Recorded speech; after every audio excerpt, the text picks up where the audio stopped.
Imagine you woke up one day and everything was just written and spoken in gibberish. I know I would get frustrated. I oftentimes can't hear somebody and I'm like, huh? Can you say that again? And by the fourth or fifth time, I'm lost, confused, and frustrated. But most people don't think that this is going to happen. But honestly, it happens all the time. For deaf babies, there's this phenomenon called language deprivation. And this leads to the, huh? What? Can you repeat that? Language deprivation is where deaf babies specifically don't get access to natural language from the ages of 0 to 5. Does that mean the parents aren't talking to them, aren't communicating with them? No, they are. But they're often doing it in the wrong way. Hearing babies can take auditory and visual stimulation. They can listen to you, they can see you. Lights and sounds are important, but auditory stimulation is equally as important as the other. But for deaf babies, you have no auditory intake. Oftentimes, if you do, it's extremely limited. So, they need the visual, right? But no. Medical professionals will tell you, do not teach your baby sign language. It'll only delay your English speaking skills. But hearing babies are taught it. You can go, oh, I want more milk, finish, want mom, dad. But you can't teach deaf babies that.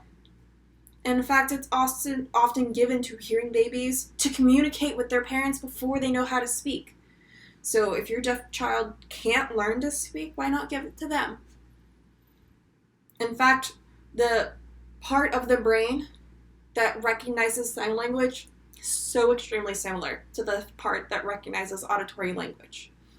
In an article written by brainfacts.org in 2018, it specifically states the parts of the brain active in language processing are very similar to the spoken language processing. We compare the scans of deaf babies watching sign and hearing babies listening to a speech, and there is a significant overlap, especially in the core areas. So, where does all this start? Why don't hearing parents teach their babies sign language? And honestly, it's the medical field. It's medical field, audiologists, and it's even educators and therapists.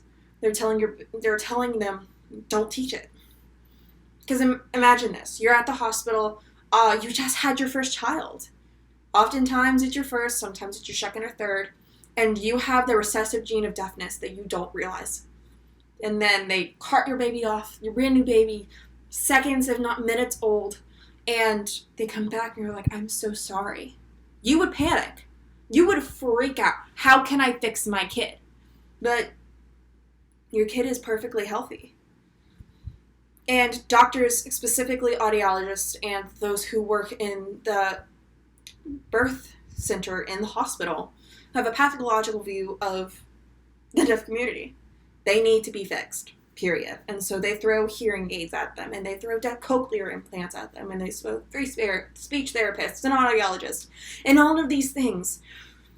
And they don't give any information of the deaf community. Nothing. No deaf schools in the area, no actual resources to ASL. They don't even list ASL as an option most times. And they don't list how deaf people can be successful with ASL. The pathological view is extremely damaging because not only does it limit what the deaf child can do, it limits what the hearing parents think they can do. And these devices that they throw at them don't often work. In the National Public Health Library online, there's an article posted that explains this. It says, medical professionals are not able to assure that the hearing aids and cochlear implants will result in positive language outcomes. Many deaf children are significantly delayed in the language skills despite their use of cochlear implants, meaning even though you put an implant on your child, if you don't sign to them, they may not get it. They continue on in the article saying that although using sign language is encouraged for hearing babies to develop language skills before they learn to speak, sign language is not routinely offered as a primary or complementary intervention for deaf children.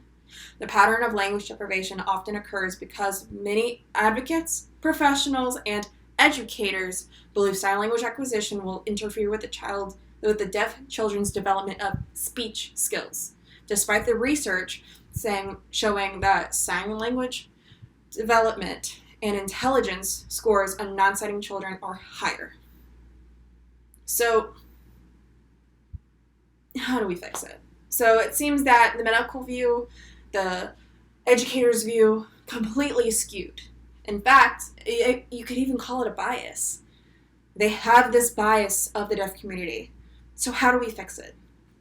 Well, honestly, we got to take it to Congress. So that seems daunting, I understand.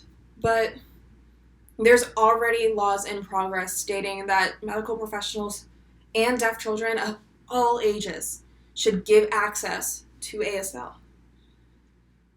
And think about it. Medical professionals have this bias, but if it was a race bias, sexual orientation, or even gender bias, that hospital would be shut down, lawsuits galore.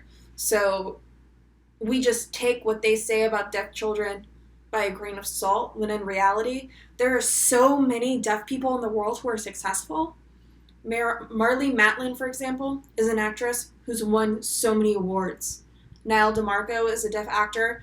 Also, he's won Dancing with the Stars and America's Next Top Model. He's also graduated from college. He was supposed to be a math major in college, was supposed to be a math teacher, and became a model. His brother is also a successful DJ. His name is Nico DeMarco. He lives in the DC area. Not to mention there's also scientists, business owners, as well as proud parents who often teach their children sign language because they didn't get the opportunity to. So, taking action. What do we do? Like I said before, you gotta write Congress. And if you don't want to write Congress, write your local government, your state government, and even your education boards. There are plenty of researchers going out and looking at sign language, comparing it to English and other spoken languages, and proving that sign language is just as good as the spoken languages specifically for deaf children. And honestly, you gotta be persistent.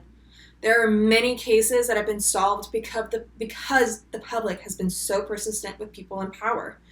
For example, there is a murder case that happened out of Arizona called Alyssa Turney. She was murdered, but nobody found her body and nobody knew what happened to her. But as they looked into it, it was obvious her father did it. Because of constant pushing from her family, the public, and different people through media, they had to relook at the case, and her father, back in 2020, was arrested. So it just comes to show that if you push and you push and you push, then it's just going to work.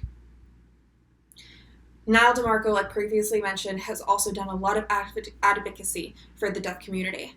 He has helped write a law called Lead K, which is just to improve the IDEA law, which is Individuals with Disabilities Education Act, meaning that all public schools are available and accessible to people with disabilities, which include deaf people.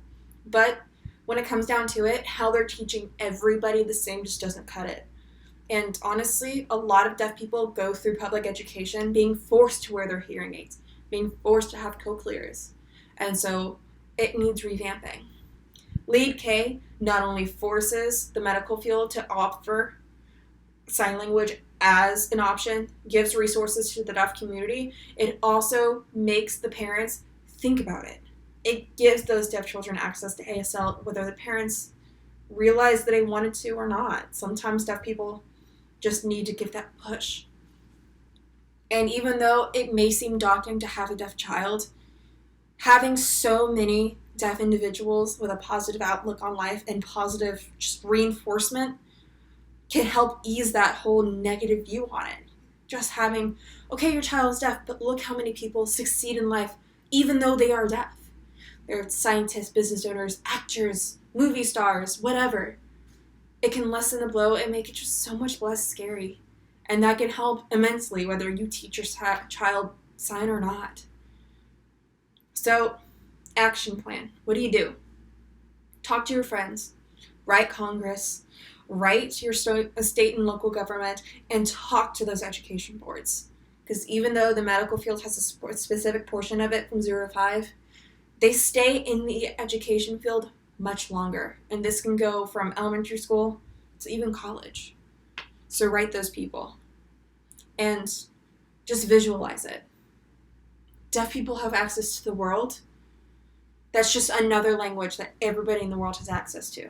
And if we make this world fair for them, it's just going to make it much more easier for the rest of us.